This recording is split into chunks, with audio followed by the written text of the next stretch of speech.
Magandang hapon, ngayon ay Monday.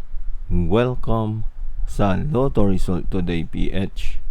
Narito ang mga resulta para sa 5 p.m. draw, June 29, 2026.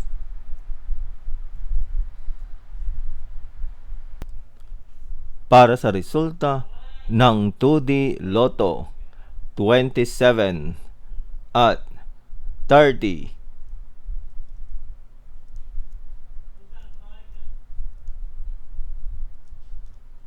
Heto naman ang resulta kaninang 2 p.m. draw.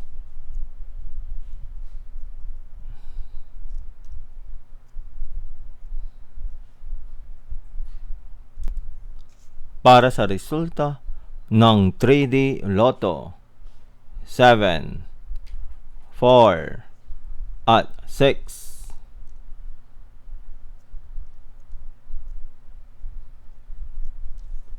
Heto naman ang resulta kaninang 2 p.m. draw.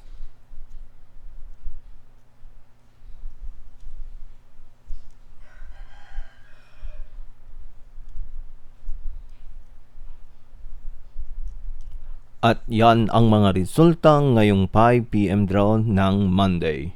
Para lagi kang updated sa mga Lotto Draw Result, mag-like and subscribe. Maraming salamat sa panonood.